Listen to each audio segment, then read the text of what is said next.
માતાજી અહીં બેઠા છે. મારા મોસાળ પક્ષે એક કહેવત ચાલે છે કે એક એવી અજીબ સ્ત્રી હતી જે ગુમટામાં છુપાયેલી રહી. કોઈએ તેને જોઈ નહીં.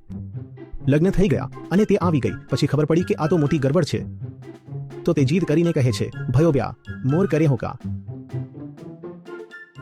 બરાબર બોલ્યો ને? આ જ છે ને. હવે શું કરી લેશો? હવે તમે કંઈક કરીને બતાવો. હવે તો હું તમારી પત્ની છું, તો તમારે મને પાળવી પણ પડશે અને આ પણ કરવું પડશે, પેલું પણ કરવું પડશે. એવી જ રીતે ભયો જન્મ મોર કરે હોકા. હવે તો બાળક પેદા થઈ ગયું છે, તો હવે તમે મજબૂરીના નાતે તે બધું જ કરશો જે સામાજિક કોડ ઓફ કન્ડક્ટ છે. તમારે તે કરવું પડશે કારણ કે સમાજમાં તમે અમીર કહેવાઓ છો અને આ જ તમારી ઈચ્છા રહી છે, કામના રહી છે, તમારો સ્ટેટસ સિમ્બોલ રહ્યો છે.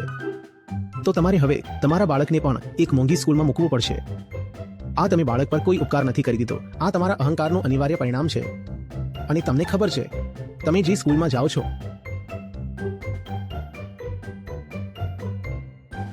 તમે મને કહો કે તમે મને સરકારી શાળામાં મૂકી દો. હું પડકાર ફેંકું છું. મૂકીને બતાવો. તમારી હિંમત નથી. તમે પ્રેમને કારણે આ નથી કરી રહ્યા. આ પ્રેમ નથી. આ તમારા એલ્ગોરિધમ નું નેક્સ્ટ સ્ટેપ છે. એલ્ગોરિધમ પ્રોસેસ હોય છે ને, સ્ટેપ બાય સ્ટેપ.